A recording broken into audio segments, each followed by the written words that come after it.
Hello everyone and welcome to Sinful Gaming. I hope you're all doing well, I hope you're all staying safe, and most of all, I hope you're all fighting that war against the grey.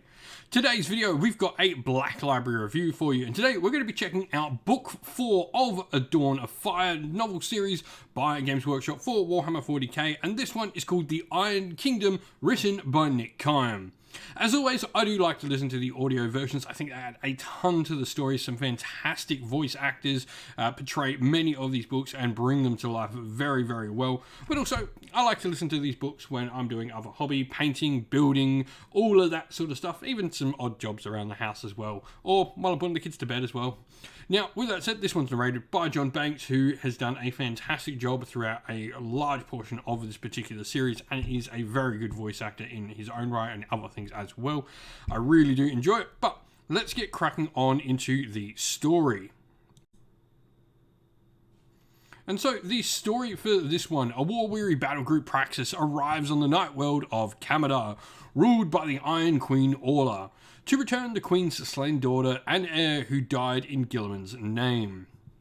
In truth, though, the Imperium's mission here is twofold: to strip Kamada of its resources in order to resupply the flagship armada of Praxis, and to prepare the Ironhull Protectorate to become part of the defensive Anaxian line, a crucial bulwark for the Indomitus Crusade. However, yet Kamada's knights have survived for many years without the Imperium's aid, and what should have been a simple reunion between allies soon becomes a vicious feud. As division turns loyal souls against one another, the agents of Abaddon move in the shadows, seeking to manipulate this growing rift to their own ends.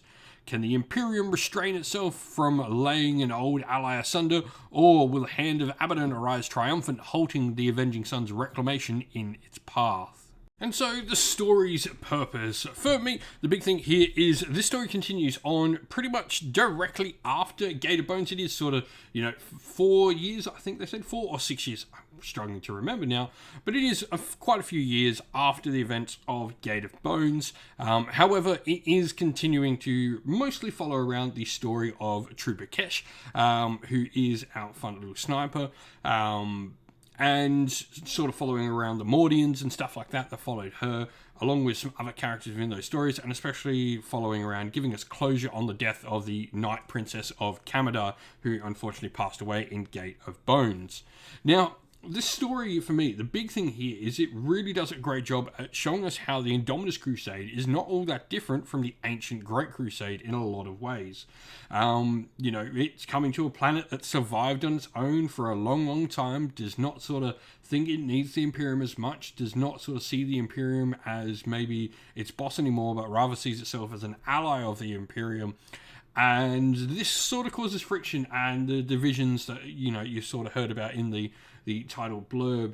So it's a really interesting look at like those similarities I get, from those first couple of Great Crusade books, where, people were trying to sort of bargain their way into the Imperium, where this is sort of very similar to that. And so the main character here is a Trooper Kesh. She is a marksman of the Mordian Iron Guard, a really good marksman at that, and sort of a favourite of the Mordian's commander. She's got a really sort of strong relationship with them. And throughout the story, and throughout the Gate of Bones, Kesh is an interesting character because she is extremely lucky, almost too lucky. Of a character, but she's also a really good shot. I mean, she should have died in Gate of Bones by all means. Anyone else would have died, but she didn't, and now she's here in the Iron Kingdom again. And so, what changes over the course of this story about Trooper Kesh? It's really interesting, because for me, it really is about her sort of, I guess, growing into this independent role she's now sort of taking. She suffers some loss throughout the story in various different ways.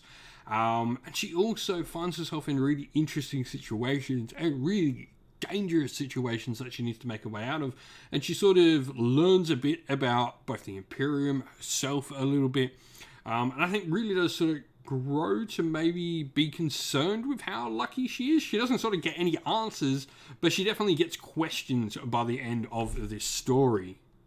And so, what does this book do well? First of all, I think the main adversary of the story and how things sort of play out completely took me off guard. There was some big swerves in this story, and I really, really enjoyed them. I think they struck sort of really well with me.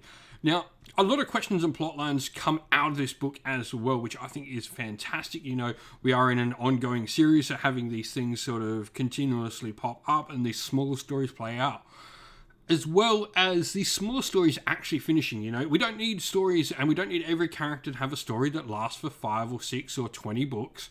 It is important, you know, some of these stories do end within a book or 2 books, or 3, you know, and having these sort of shorter stories gives us a sense of completion without, you know, the major overarching storyline being complete, which I think is a really important part for just keeping, you know, interesting, keeping consequences real, keeping pacings real. There are definitely some stories that wrap up in this rather early, longer in the story as well. Some interesting, some sad, some sort of gleefully. But yeah, definitely a nice sort of rounding of these stories, and you know, the branching of them is really well done, but also just the pacing of this book was absolutely on point. And so, who would enjoy this book? For me, like, this is a great story. I really enjoyed it. I think it definitely does a good job at sort of progressing along our Dawn of Fire series. But I feel now we're at that point where you do need to have read the series. I think the first 3 books you really didn't have to, but probably now we're really starting to get into that point where we are sort of needing these stories to be read in order to have them sort of thing. I mean, I don't think you can read this without Gate of Bones having been read. And I think, you know, that's fine in this story. Like, we're getting deep into the series. You need to pick up the series. You need to read them. If you are enjoying the series of Dawn of Fire, or even if you're on the fence about whether or not you're enjoying it or not, I think this is great. I think you'd really enjoy this book if you went and picked it up. And so, in summary, like, I don't think there's much more I can say about this book that I haven't already said. For me, I really enjoyed this. I do think this is probably the best book in the series so far. And that's not a diminishing factor on any of the other books. I've enjoyed every story in the Dawn of Fire series so far. But I do think this, for me, is quite clearly my favourite, quite clearly what I think is the best personally. Strong characters. It's continuing on the story of characters I thought were really interesting and intriguing, and others like Trooper Kesh. But also, you know, really good adversaries, bringing in some new characters I really enjoyed as well, and some new sort of storylines that I think are going to be interesting to follow. Good pacing throughout the story. It keeps you on your toes. It definitely has nice things happening. It just didn't feel like a drag at all, being 13 hours long on an audio listen.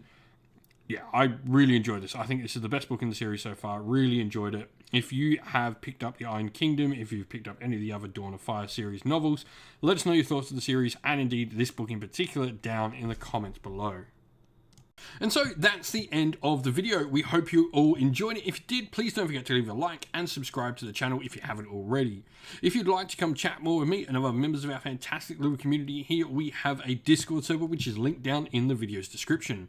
Also linked down in the video's description are the best ways to help support the channel. If you would like to, you can do so either by YouTube members or Patreon, or by grabbing yourself some merch at Teespring or at our Ko-fi store.